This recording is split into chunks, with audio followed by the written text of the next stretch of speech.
నమస్తే. Welcome to our channel. నేను మీ పద్మావతి. ఈరోజు మనతో పాటు పొలిటికల్ అనలిస్ట్ అండ్ బీజేపీ కార్యకర్త చిట్టిబాబు గారున్నారు. మరి ఆయనతో మాట్లాడి ఢిల్లీ ఎలక్షన్స్ గురించి అందరిలోనూ ఒక రసవత్రం అనేది క్రియేట్ అయింది. మరి దానికి సంబంధించి పూర్తి డీటెయిల్స్ మరి సార్‌తో మాట్లాడి తెలుసుకోవడానికి ప్రయత్నించేద్దాం. అండ్ మీరు కూడా చూసేయండి. సార్, ఢిల్లీలో బీజేపీ అఖండ విజయాన్ని సాధించింది. అయితే దీనికి నిర్మలా సీతారామనే ప్రధాన కారణం అని అంటున్నారు. అయితే దీనిపై మీ ఒపీనియన్ ఏంటి సార్ అసలు? ఊరినే మన ఎవరో పేరు మనకి ఇష్టమైన పేర్లు ప్రధాన కారణం మోడీ ప్రధాన కారణం అంతే అక్కడ. మోడీ మోడీ మోడీ మోడీ యొక్క డబుల్ ఇంజిన్ సర్కార్ ఒక పైన మోడీ ఉన్నంతకాలం ప్రజల్లో ఏంటంటే పైన మోడీ ఉన్నాడు, కింద ఎవరు ఉన్నా సరే డబుల్ ఇంజిన్ సర్కార్ మోడీ చూసుకుంటాడు, మోడీ నిజాయితీ ప్రభుత్వం నడుస్తుంది అనే ఒక నమ్మకం విశ్వాసం ప్రజల్లో బాగా భారతదేశ ప్రజల్లో ఏర్పడిపోయింది. ఇక్కడ మోడీ ప్లస్ బీజేపీ గెలుపు అంట కన్నా కూడా నేను బీజేపీ 50% గెలుపు, మోడీ ప్రభావం, 10 ఏళ్ళు పరిపాలన, అన్ని కారణాలను ప్రజల్లో బీభత్సమైన వ్యతిరేకత కేజ్రీవాల్ మీద, కేజ్రీవాల్ ఆగ్రహం. ఇతను మోసం చేసి వచ్చాడు రాజకీయాల్లోకి నేను అవినీతి రహిత ప్రభుత్వం ఇస్తాను, పారదర్శకమైన ప్రభుత్వం ఇస్తాను, సింపుల్ లైఫ్ లీడ్ చేస్తాను, పెద్ద పెద్ద కార్లు కూడా నాకు సెక్యూరిటీ అవసరం లేదు, సింపుల్ వ్యాగనార్ బండిలో వెళ్తాను నేను ఇలా అని చెప్పి మొదటి గెలిచినాక 3 నెలలు వ్యాగనార్లో తిరిగాడు. ఇప్పుడు 10 ఏళ్ళు అయ్యేటప్పటికి ఏంట్రా పరిస్థితి అంటే ఒక 50 కోట్ల విలువ చేసే బిల్డింగ్ కట్టుకున్నాడు తనకి. అంటే ప్రజలకి ఏమో అక్కడ మురిగుంటలు, డ్రైనేజ్ వాటర్లో కలిసిపోతుంది, చెత్త చెదారం, అసలు రోడ్లు సరిగ్గా లేవు, పొల్యూషను, వాటర్ స్కేర్సిటీ, జనాలు ఇబ్బంది పడుతూ ఉంటే వాటి కోసం కూడా తన యొక్క శేషబాలు ఫారిన్ కార్సు బీభత్స ప్రజలు చాలా అంటే ఎందుకు అంత ఆగ్రహం అంటే మామూలుగా రాజకీయ నాయకులు చెప్తూ ఉంటారు, కానీ ఇది నిన్ను ఒక ప్రత్యేక డిఫరెంట్ రాజకీయ నాయకుడిగా ఇదేదో కొత్త బ్లడ్, కొత్త రాజకీయం చేస్తాడు దేశానికి ఏదో అని నమ్మారు. ఆ నమ్మక ద్రోహం చేసేసాడు. నేను అందరికన్నా హీనుణ్ణి, మీరు నన్ను నమ్మి నేను గొప్పని నమ్మించి 6 వాళ్ళ మినిస్ట్రీలో మంత్రివర్గంలో 6 జైలు, అక్కడ ఆల్కహాల్ అవినీతి, సర్కారు సారాయి అవినీతి, వాటర్ అన్నీ ఎక్కడ స్కూలు అన్నిట్లో అవినీతి అవినీతి అవినీతి అవినీతి బీభత్సమైన ప్రజలు అసహ్యత, కోపం కొద్దీ వీడికి మళ్ళీ కేజ్రీవాల్ వాడికి అధికారం ఇవ్వకూడదు, నాశనం చేశాడు, దేశ ప్రధాన నగరం క్యాపిటల్ అయిన రాజధాని అయిన దీన్ని ఇంత దౌర్భాగ్యం చేశాడు, ఇతనికి మళ్ళీ అవకాశం ఆగ్రహం, బాగా పెళ్ళుబికిన ఆగ్రహంతో 68 సీట్లు వచ్చిన వాడిని 22 సీట్లకి దింపేశారంటే ఎంత ఆగ్రహం ఉంటే దింపుతారు. అది సగం బీజేపీ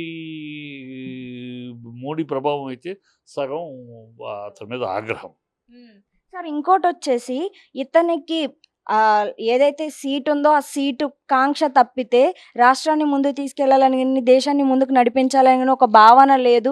ఎప్పుడైనా సరే తను పదవి కాంక్షతోనే రాజకీయాల్లోకొచ్చాడు అని అంటున్నారు. ఇది నిజమే అంటారా అసలు? 100కి 100 పాళ్ళమ్మా. 100కి 100 పాళ్ళు ముందు అసలు మూవ్‌మెంట్ అతను మొదలెట్టింది. ఆయన అన్నా హజారే ఆధ్వర్యంలో మొదలెట్టారు. మొదలెట్టినాక నైస్‌గా ఇతను అన్నా హజారేని పక్కన పెట్టి, అసలు అన్నా హజారే లేకపోతే మూవ్‌మెంట్ లేదు. కానీ అన్నా హజారే ముఖాన్ని ముందు పెట్టి ఇతను వెనకాల ప్లాన్ చేసుకుంటూ రాజకీయాల్లోకి వచ్చాడు. టక్కన ఆయన పేరు మీద వచ్చాడు. సో అతను మొదటి నుంచి రాజకాక్ష. ఇప్పుడు ఈ ఎన్నికలు ఒక ముఖ్యమైన విషయం దీనిలో గమనించాల్సింది ఏంటంటే, ఈ ఎన్నికలు ఈ భారతదేశ ప్రజలు ఎలా ఉన్నారు అని ఒక దర్పణం. ఈ ఇష్టం వచ్చినట్టు నరం లేని నాలిక కనుక నోటికొచ్చినట్టు వాగ్దానాలు చెప్పి, ఏది పడితే అది ఇష్టం వచ్చినట్టు చెప్పి మోసం చేస్తే మీ గతి ఇంతే, మీలకి ఇలాంటి చెప్పు దెబ్బ లాంటి సమాధానం చెప్తారు ప్రజలు అనేది గుణపాఠం.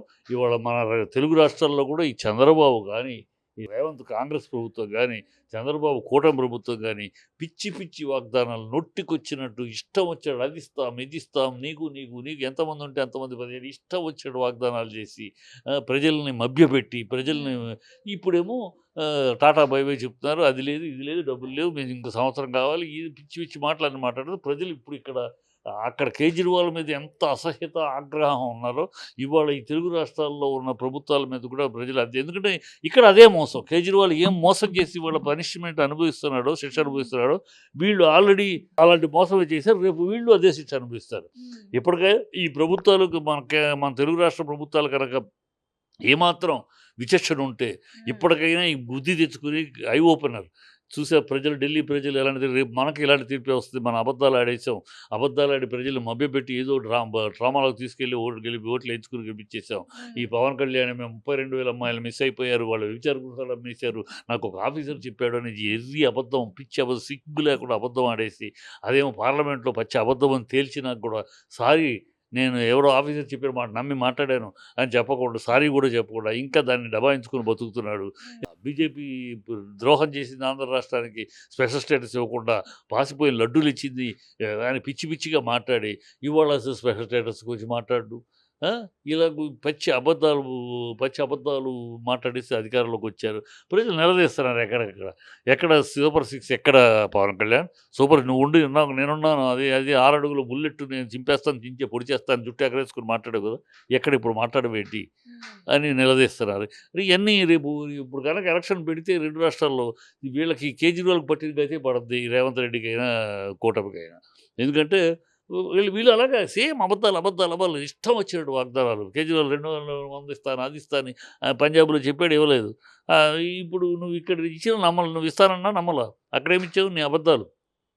అదే పనిష్మెంట్ డెఫినెట్గా రేపు చంద్రబాబుకి కానీ రేవంత్ రెడ్డి కానీ జరుగుద్ది. ఎన్నికలు జరిగితే ఇంకా టైం ఉంది కనుక ఇప్పటికైనా మేలుకుని, మనం చేసిన తప్పు, మనం ఇన్ని వాగ్దానాలు ఇచ్చాం, ప్రజలకి ఇన్ని చెప్పాం, నిజాయితీగా వాటి కోసం పనిచేయాలి. అంతేగాని కుంటి సాకులు చెప్తూ ఫండ్స్ లేవు, అవి లేవు, ఈ లేవు, కుంటి సాకులు చెప్పి ఎస్కేప్ అవ్వడానికి కుదరదు, ప్రజలు శిక్షిస్తారు అనేది కళ్ళు తెలుసుకోవాలి. ఇది మంచి గుణపాఠమా.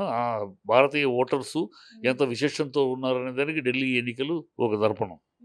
సార్, ఇంకొక విషయం ఏంటంటే, అంటే కేజ్రీవాల్ గారికి ముందుగానే తెలుసా తాము ఓడిపోతాము, ఇకపై పదవి తమకి రాదు అనే ఒక సందేహం కూడా అందరిలో నెలకొంటుంది. ఎందుకు అంటే గనక, ఈ ఓటమి అనేది ఎప్పుడైతే కౌంట్ డౌన్ స్టార్ట్ అయిందో, కేజ్రీవాల్ గారి ఫేస్లో ఎక్కడా కూడా ఒక భయం కానీ, లేకుంటే మనం ఓడిపోతున్నాం అనే ఒక ఆలోచన కానీ లేదు. చాలా ప్రశాంతంగా ఉన్నారు. అంటే ముందుగానే గ్రహించారు ఆయన, మేము ఇంకా పదవిలోకి రామని అంటున్నారు. లేదమ్మా, భ్రమలో ఉన్నాడు. గ్రహించడం, ఓడిపోతాం ఏం కాదు, పెద్ద భ్రమలు. నిన్నటిదాకా కూడా వాళ్ళందరూ కూడా మేమే గెలుస్తాం అని భ్రమలో ఉన్నారు. వాళ్ళు ఏంటంటే, వాళ్ళు ఏదో అబద్ధాలు ప్రజలు నమ్మేశారు పోయినసారి. ఈసారి మళ్ళీ కొత్త అబద్ధాలు ఆడతాం, వీటిని మళ్ళీ నమ్ముతారు, పాతవి మర్చిపోతారు అని ఒక భ్రమలో ఉన్నారు.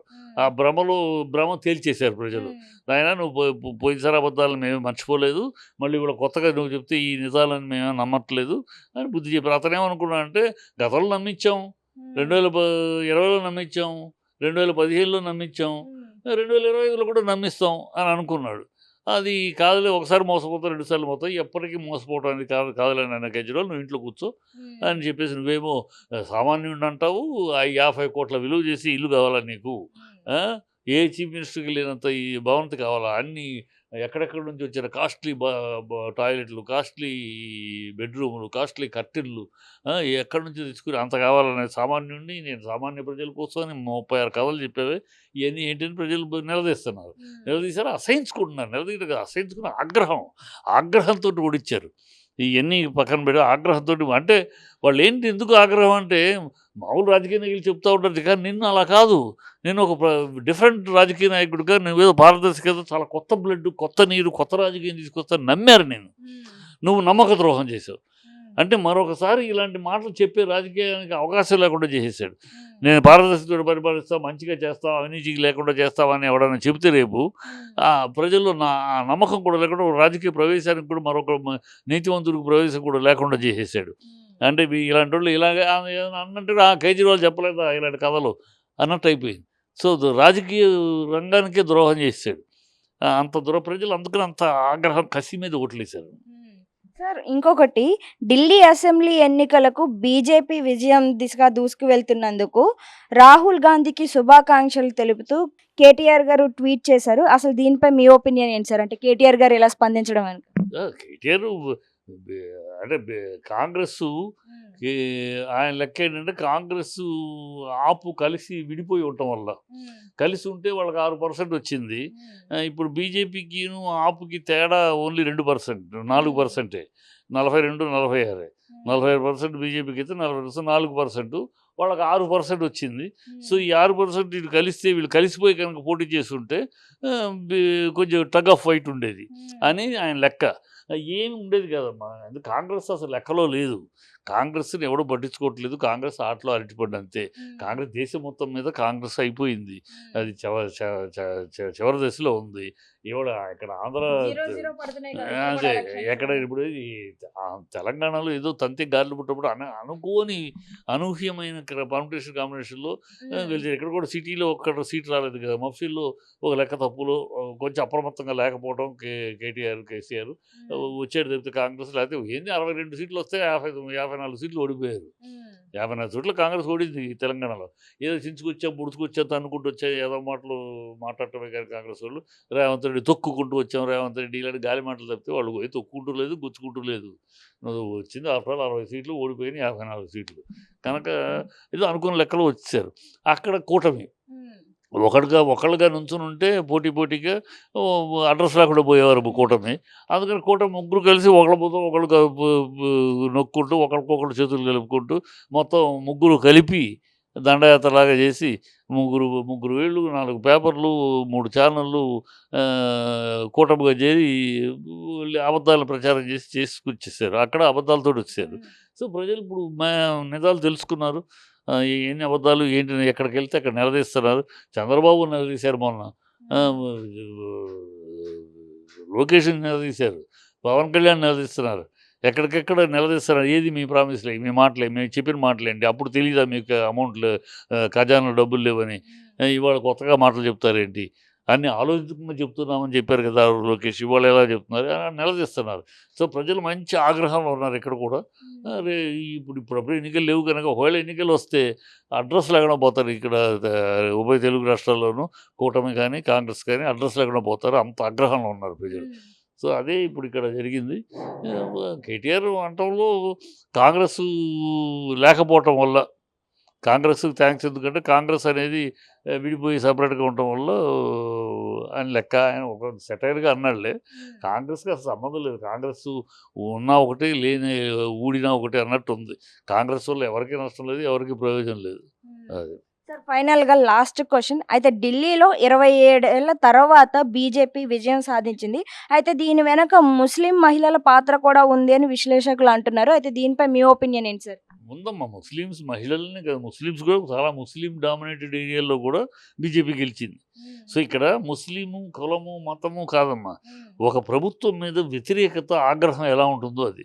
ఒక వ్యతిరేకత వచ్చిందంటే అంటే వ్యతిరేకత మామూలుగా రావడం వేరు, మోసం చేశాడు అనే ఆగ్రహం. ఈ కేజ్రీవాల్ని ఎంతో నమ్మేమో మోసం చేశాడు, పచ్చి మోసగాడు, మాటలు చెప్పి మనల్ని మోసగించి అన్ని అబద్ధాలు, మోసగాడు, మోసం చేశాడు అనే ఆగ్రహం మిడిల్ క్లాస్ వాళ్ళు. ఇక్కడ నిర్మలా సీతారామన్ అంటే బడ్జెట్లో 12 లక్షలకి ట్యాక్స్ లేదంటాం. ఒక మిడిల్ క్లాసు దాదాపు 1,60,00,000 మంది మిడిల్ క్లాస్ ఉన్నారు అక్కడ. సో ఆ మిడిల్ క్లాస్లో పనిచేసింది. ఈ 12 లక్షలకి ట్యాక్స్ లేదనేది మిడిల్ క్లాస్ సంపదే కదా అది. సో అది కొంచెం పనిచేసింది. మెయిన్గా మోడీ మీద విశ్వాసం, మోడీ ఆధ్వర్యంలో ఇక్కడ బీజేపీ ప్రభుత్వం ఏర్పడితే రాష్ట్రంలో మోదీ పైన ఉంటాడు, కింద బీజేపీ ఉంటుంది. చాలా నీతిగల ప్రభుత్వం నడుస్తుంది. మిగతా రాష్ట్రాల్లో చూస్తున్న 13 ఏళ్ళు అయిందమ్మా. ఇప్పటికే 2014 నుంచి 11 ఏళ్ళు అయిందమ్మా. ఇంతవరకు ఈ ప్రభుత్వం మీద ఒక్క అవినీతి ఆరోపణ లేదు. అదే కాంగ్రెస్ అయితే A to Z అనే అవినీతిలే. ఈ లెక్క పెట్టుకుంటే అన్ని ఆదర్శ కాడ నుంచి లెక్క అలా ఉండేవి.